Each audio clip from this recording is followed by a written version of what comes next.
Hi, I'm Daniel Cohen with Indivisible Houston, and this is an activist cheat sheet to political dirty tactics just in time for the primary season. Today we're going to cover not only the tactics, but the terrain in which you see them and then the responses that you should use for each of these tactics, as well as go over some of the responses that you should not have for these tactics. Because remember, if there's a dirty trick that's set up, then they're trying to evoke a specific reaction out of you. So you want to avoid any response that you don't want to play, that plays into their hands, because you don't want to do anything like that, but you want to use a response that would either counter or overcome that tactic. If you see something here that's not on the board, keep in mind that this isn't necessarily exhausted, but we did want to give you at least a cheat sheet to each of these tactics. We'll cover them one by one, starting with our very first one, which is agitation. Agitation is when someone tries to evoke a reaction out of you in a public place.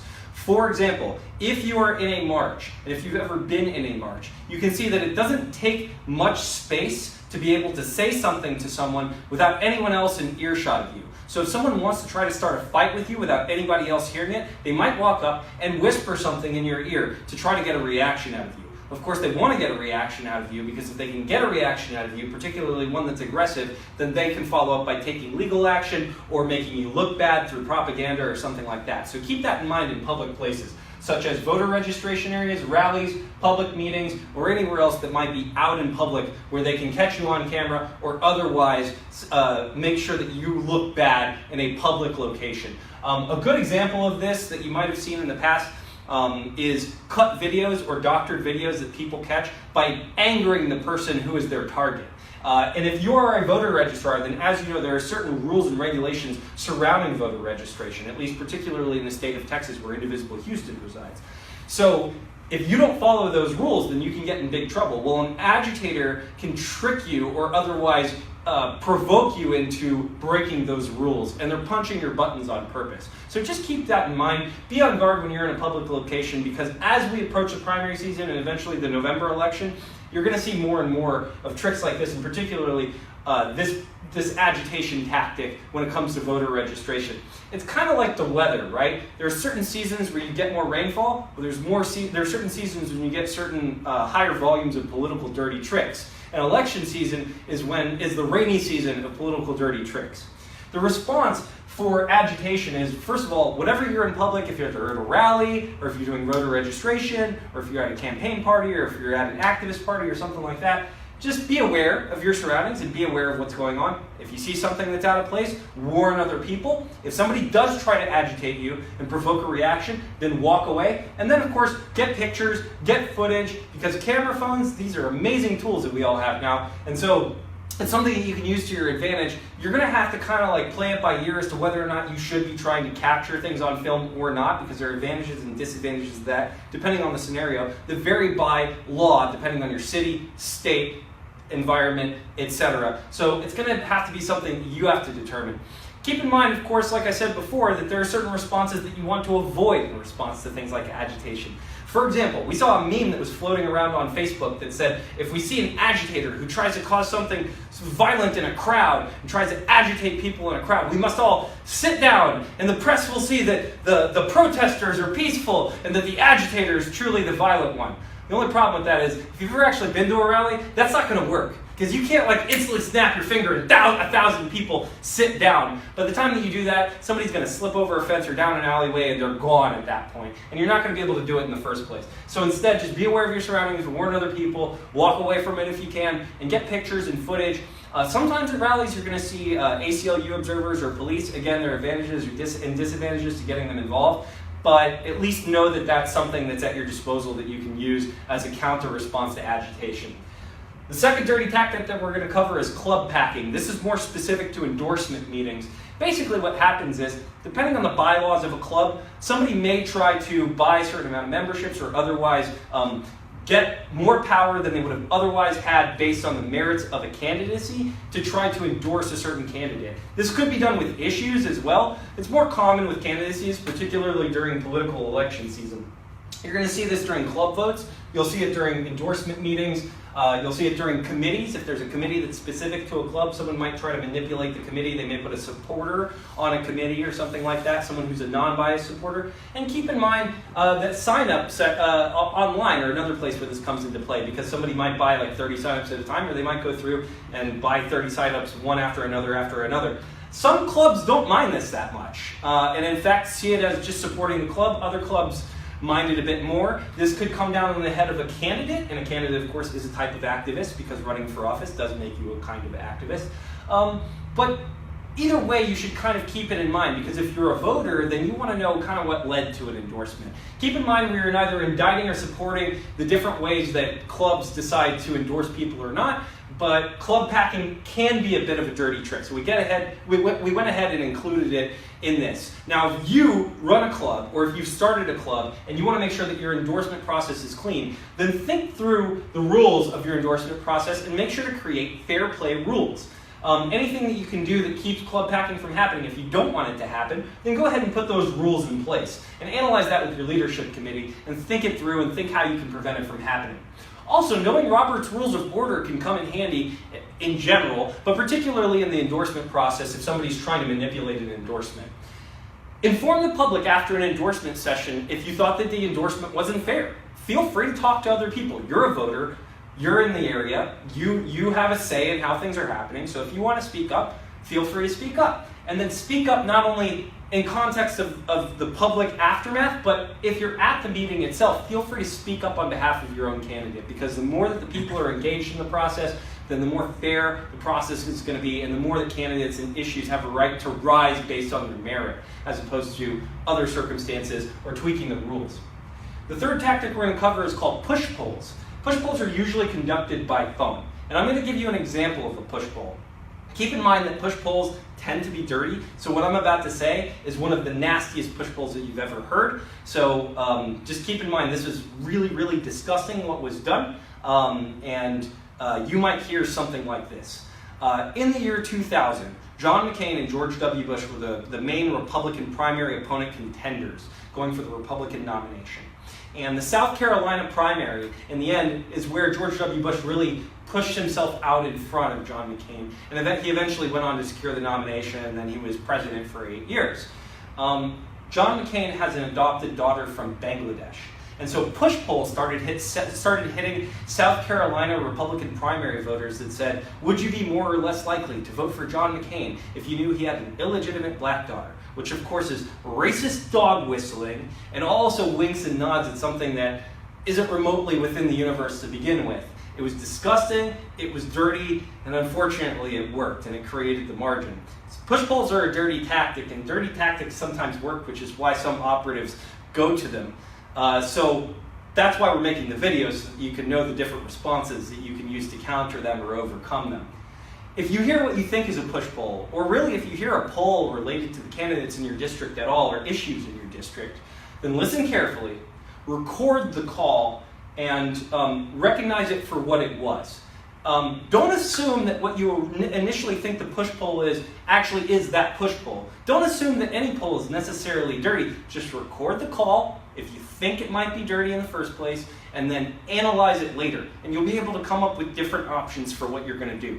If you're a candidate who's being push polled, then you can think about your response in that respect. If you're a voter who runs into a push poll, then it tells you maybe something about the different campaigns that are running in the area, or maybe parties, or maybe organizations who have gotten involved in the race, because they can come from a lot of different angles. The fourth is a doc dump. This usually happens online because it's easier to disseminate it online without necessarily leaving the originator's fingerprints on it. And basically what a doc dump is they put a series of different claims about somebody in order, and then they provide evidence so people can start tracing the trail and putting the facts together and creating a narrative. And it pushes a narrative out into the general environment, which can affect the election in the end, or sometimes can affect issues. If you see what you think is a doc dump online, then document it, /download it, /screenshot it. In other words, save the evidence, save the goods, because you're going to be able to figure out the trail probably a little bit later. In all likelihood, you'll be able to do that because you use Google. Research your way back to it. When you Google the people and events and documents that are related to it, then you can get to the bottom of how that narrative came to be in the first place. And then remember, don't assume anything. Do follow the trail, but don't assume anything until you got the goods. Because doc dumps can come from a wide variety of places, and you're not really sure necessarily what the source is.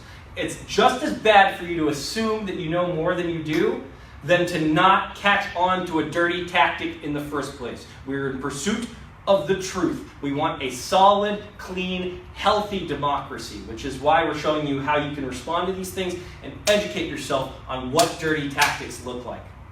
The next dirty tactic we're going to cover is, pardon my French, shit mail. This will enter your mailbox or email. Usually it's your mailbox, because email can get traced back pretty easily, but your mailbox, you'd have to do a video like this or take a picture of it in order to put it on social media. The way to respond to this is, first of all, do save everything and take a picture of the different mail, because during some election cycles you could wind up with like a stack of mailers this high when it comes to shit mail, because everybody and their mama is sending out shit mail. Get the facts on the mailer itself.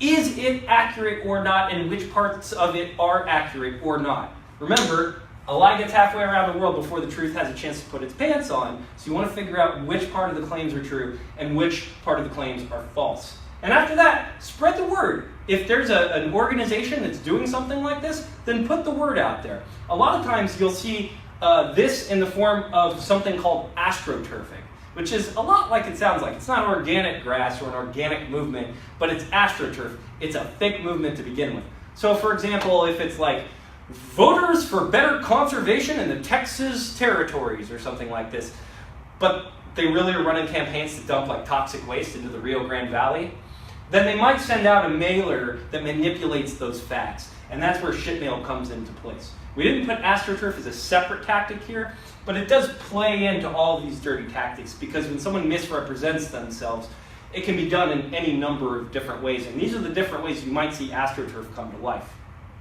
The next tactic is whispers/rumors. Now keep in mind that a whisper might be true. In other words, part of it is verifiable, but it's not giving you the full picture. Whereas a rumor can't be verified in the first place. These pass through word of mouth, so if someone sits you down and talks to you, or if they chat at you, or if they maybe slide you an email or something like that, then you might be listening to a whisper or a rumor. Doesn't mean they're entirely false, just means that they might be hiding part of it, or it might not be verifiable. So consider the alternative to the whisper or rumor. Is there something that you're missing? Is there a piece of information or another piece of information that can complete the picture in a way that leads to a different outcome than the one that you have in mind? Think about the motive of the person who's whispering or starting the rumor or sending something to you. And then don't feed the beast. Don't just turn around and say, hey, I heard such and such was saying such and such about who's of what. Don't do that, because then you're just gossiping. You're feeding into the rumor mill. You're feeding into the whisper mill. Like anything else, assess the accuracy and the validity of what you're hearing and determine whether or not it's something that is worthy of consideration, and bear in mind all of the different motives that come with it. The next one, of course, is one you've probably heard of before. It's fake news. Usually it takes place online at this point. And of course, with fake news, you want to fact check it first, look for different sources, block or report any trolls who are spreading fake news around, particularly if they're abusing people or harassing people, and ignore the nonsense. So, I don't know, if you hear some story about how the president doesn't like some brand of umbrella because, I don't know, Tom Perez used it once, and it's a Hollywood conspiracy to promote this brand of umbrella over Trump brand umbrellas or something like that, then just keep in mind that you're now so far down a rabbit hole that has nothing to do with politics that it probably was a distraction in the first place, and it might very well be fake. So try to avoid that rabbit hole, ignore the nonsense in politics, build your own narrative forward if you're a candidate campaign.